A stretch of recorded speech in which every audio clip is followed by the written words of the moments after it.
Okay, things have gone haywire and you're upset. Why? Why? Today's guest is going to tell you.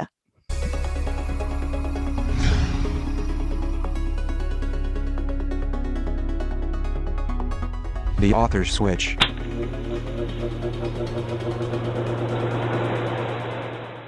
Hello, and welcome to the Author's Switch, the podcast dedicated to helping new and aspiring authors turn on the author's switch to success in their mind.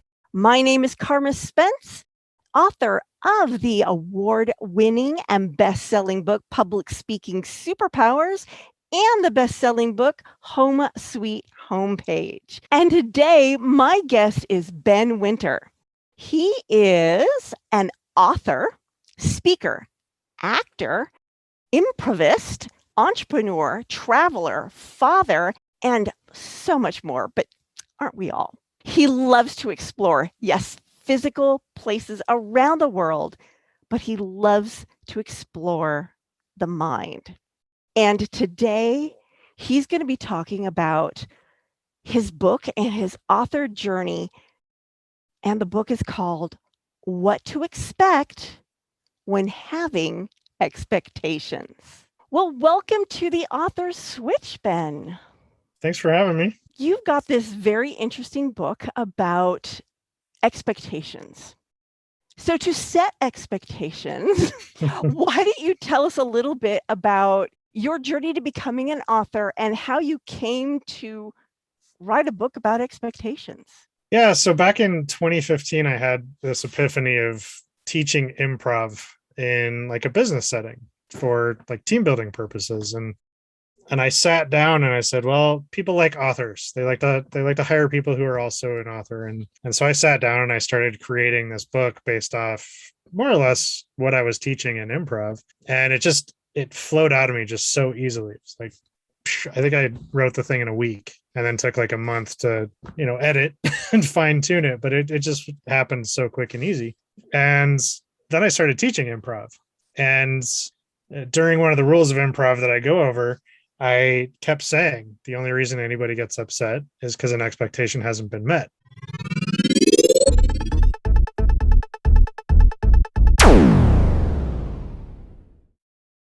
And the fun and interesting thing about figuring out a problem in the world is if you figure it out, you got to kind of solve it for people too. You can't just leave them hanging. Right. And so I sat down, I was looking at my whiteboard. I was like, all right, so you're upset. That's the problem. What do we do in this world of expectations? And I started to draw it out, and it just became this magical flowchart that sort of takes you from that point in time when you're upset and guides you through some questions and ultimately gets you to a point where hopefully you're at peace, or at least understanding to the point where it doesn't make sense to be upset anymore. And every time that I came across a no in those questions, like, for example, have you shared this expectation? A lot of times we don't share our expectations because of fear. So when you get to that question, have you shared this expectation, and you answer no, there's a lot of depth in there. And so what I decided to do is take all those pieces of the depth and expectations in general, and I said, I need to write a book and fill in all the gaps here. And so that's where the book came from, was creating a deeper understanding of expectations and why we have them and what to do with them when they come staring back at us in a bad way. Right. Yeah. Well, before this episode, I was like looking at your flow chart, and a lot of your flow chart sort of depends on your expectation being of another human being. That's one way to look at it, for sure. And I know that for me, sometimes, a lot of the times I get upset, it's because I have an expectation of either a pet who you can't have you can have a conversation with, they just don't talk back and they don't understand what you're saying, or an inanimate object, or it could be an animate object, but it doesn't have a mind of its own, like a computer or a washing machine. Have you addressed in your book expectations of things that can't have a conversation with you? Yeah. So in this example, in the flow chart, if there's not another person, there's only one person you can have a conversation with, and that's yourself.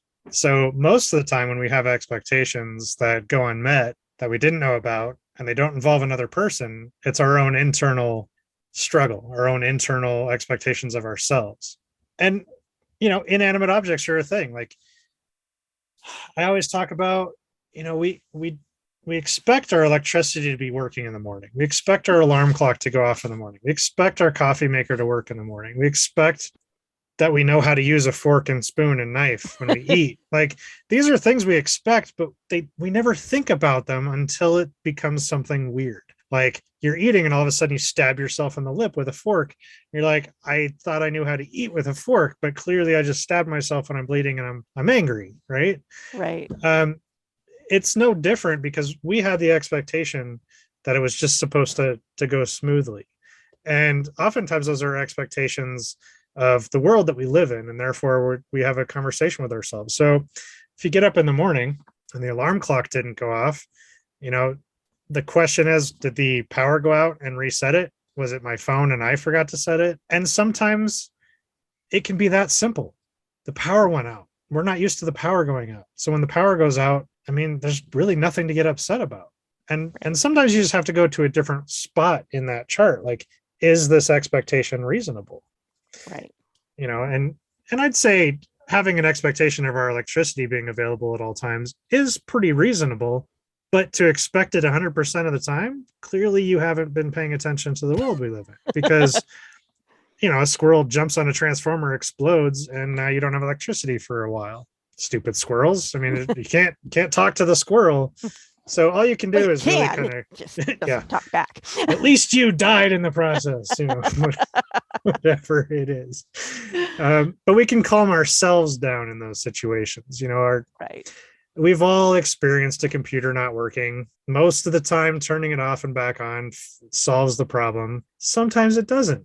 And, most of us at this point in the world, we've experienced a computer related issue. So yeah, we expect them to be working. And all we can do is talk to ourselves and say, okay, is it worth getting upset, or can I do something about it? So it works. It's just sometimes we have to have that conversation with ourselves. And sometimes it doesn't look like you might think it looks. Exactly. There was something in your bio I thought was kind of interesting about how you found great joy and peace when you follow your own advice. And then there's that piece where you talk about how you love to travel and see the world. And we've just come out, not that long ago, from COVID, where I'm sure you were quite frustrated. How did you follow your own advice when you were unable to do something that you loved and for a large portion of your life was a very reasonable expectation that you were able to do? I'm fortunate enough to have learned improv and been doing improv for over a decade. And one of the rules of improv is yes and really that is coming down to the basis of accepting what is and then doing something about it. Accepting what is huge in life, because where you stand today is what is today. If you don't have money in your bank account, that's what is today. If you don't have the relationship you want, that's what is today. If you're a millionaire, that's what is today. It's, there's good, there's bad. We're breathing, we're standing, we're here, we're not sick. That is what is today. And so fortunately, during that process, yeah, there were plenty of times where I'm like, oh, I just want to see friends. I just want to go do something. And then I have to say, well, there isn't anything to do, or it's too risky, or whatever it might be. I'm able to have those internal conversations with myself and say, yeah, you kind of expected life to continue as it was, and boom, it's different for everyone now. And it's going to continue to be different. This will affect us in ways we don't know yet. And all we can really do is accept it when it happens. Now, I think some people hear the word accept what is, and they call that like surrendering and like giving up. It's not giving up. It's just, here's the snapshot in time, and what do I want to do with the information that I have? So in the case of COVID, and I'm at home and there's no place to go, it's okay, I'm at home. What can I do? Right. You know, do I start writing another book? Do I get on the internet? Do I watch every show that I've ever wanted to watch in my entire life in 6 months or 6 weeks or whatever it is? And, how many people got caught up on all the TV they never watched because it was available finally. So I think that's just kind of, I was fortunate enough to already have been practicing this flowchart and improv in general. And it just really helped with the situation. Exactly. Now, as an author, have you been able to use the lessons in your book or even the lessons you've learned as an improv to help you spread the message of your book or even market your book? Attention, authors, speakers, and coaches. Does your website attract nothing but crickets and tire kickers? Then you might be committing one of the 5 deadly mistakes of homepage design. Home Sweet Homepage, How to Fix the 5 Deadly Mistakes that authors, speakers, and coaches make with their website's homepage will help you clear the crickets, repel the tire kickers, and start attracting the right kind of traffic that will convert to readers, clients, and speaking opportunities. Available wherever books are sold in paperback and ebook formats. bookmarketingclub.com/homepage book. Have you been able to use the lessons in your book or even the lessons you've learned as an improv to help you spread the message of your book or even market your book? Absolutely. It's one of the things that anybody who's ever wanted to do something big, they all look at the greats that are out there and they're like, oh, well, they're a billionaire. Yeah, but we don't know what path they took to get to billionaire status. Sometimes it's decades of time and effort and energy. We look at our neighbor who's got all this money and all these toys. What did they do over the last 20 years to get there? Oftentimes we want to start something and we want to be as successful as the other person in a day. Like, oh, I started a business, I should be successful now. It's like, well, no, nobody knows about your business. Nobody knows about your book, whatever it might be. And so all you can really do is take whatever steps you can. And for me, it's, okay, my book's not selling. And I've told everybody on Facebook like 16 times. Okay, clearly Facebook's not where it's going to be. Right. So where else can I post information about my book? What else can I do? How do I promote it? How do I get word out? How do I share the message? Because maybe it's not about selling books. It's about sharing the message and providing value to people. And then they're like, oh, well, I like what you said. Maybe you have even more nuggets of information in your book. That's one of those things where you have to accept where you are to move forward. I just sat there and said, nobody's buying my book. I must be a failure. Well, that's, first of all, it's not accepting nobody's buying the book. So I can't do anything with it. And it's just being a victim to the situation where it, like, you know what? If 20 million people knew about my book, all 20 million of them would not buy it. But exactly, there might be a million that do. And I'd personally be okay with that. Million right? Books sold? That's okay. Oh, yeah. I'm fine with the million books sold if 20 million are aware of it and only, whatever. Right. 5% of them bought. Woo. So, yeah. But how do we get there? And how did all the billionaires get there? And how did all the, successful people get there? They provided value to enough people. And it just sort of kind of went from there. And I think that's what people need to realize is that the most successful people out there have provided the most value to the world. Now, we might not always look at it that way. Like Jeff Bezos hasn't provided value to the world. I'm like, yeah, he provided a service that we all, pretty much everybody takes advantage of. Yeah. And anybody who says they've never bought on Amazon is probably lying, or they're really good at finding alternatives, which is fine. Great for them. Yeah. But most everybody has bought from Amazon at some point. He's provided a value for people. It might not be what others consider a value, because they might think value is like doing something good for somebody else, but value is value. And for me, it's how can I provide value and provide information so that people want to get more from me and buy my books and read about them and contact me to come speak or train or whatever it might be. I got to provide the value first. And I might be doing free talks and free information for years before I start seeing the return on it. But at least I'm taking those steps forward. That's kind of Exactly. the way I look at it. Is there one piece of advice or one lesson that you've learned on your author's journey that you think would be the best to, or the most inspirational to share with new and aspiring authors who are maybe one step behind you and are looking to you to lead the way? So, depending on where you are, like if you just have a thought of writing a book, just start writing down ideas. Get a notebook and just, I don't care if it's the title you've thought of for 6 months. I don't care if it's like you just have this one idea, or you know how the ending is, or you know some lesson you want to put in there. Just start writing down ideas, because at some point it's just gonna, it's almost like the water going over the dam. At some point it's going to like start breaking things apart, and then the floodgates just open. Mhm. And now you're just getting it all out there. But if you just sit there and say, well, I don't have a whole book in my brain, so I can't start, that's not going to help. You got to start somewhere. And I think from there, it's just find resources. Always be taking a step forward. It might be you're taking a millimeter step forward one day, but the next day you might be jumping ahead by a yard. Just don't know. As long as you're searching for those resources, you're looking for the information, you're going to find it, you're going to get it. And I definitely think everybody should write a book at some level, because if nobody sees my books for 100 years or 200 years and somebody cracks it open and they get something out of it, it was totally worth it. Exactly. It's totally worth it.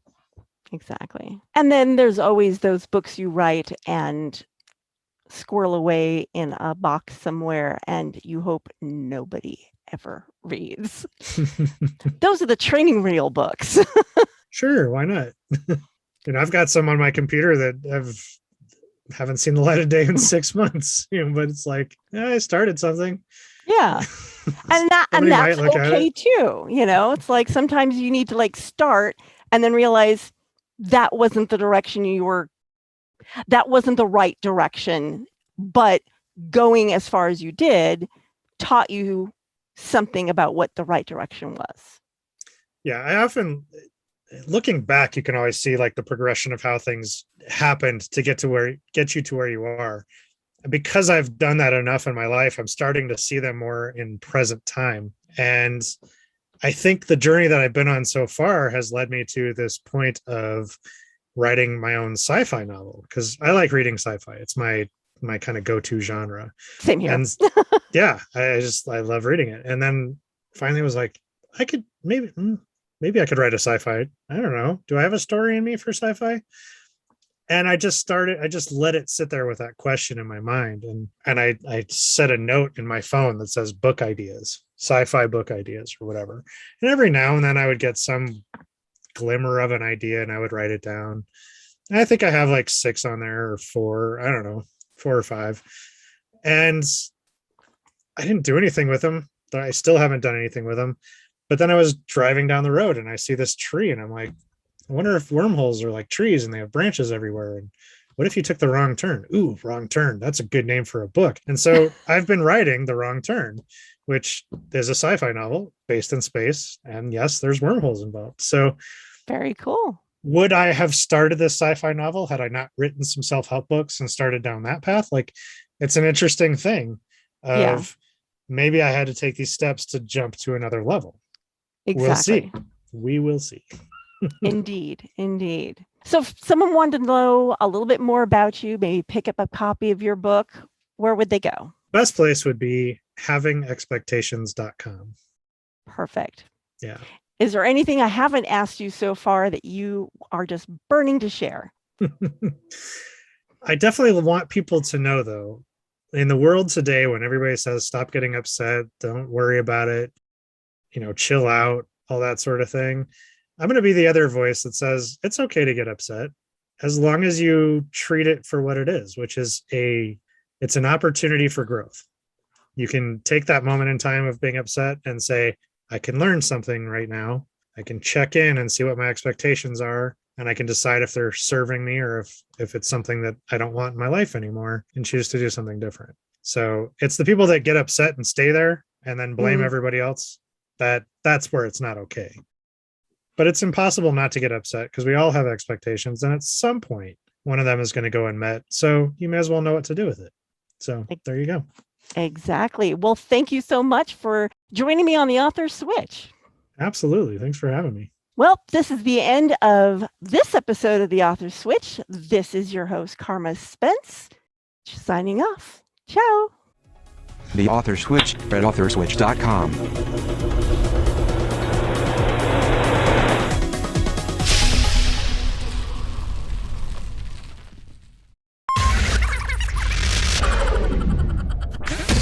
Are you upset because of unmet expectations? Well, guess what? That's what today's guest is all about. That's not how I want to start it. Okay, let's do this again. That was a bad transition.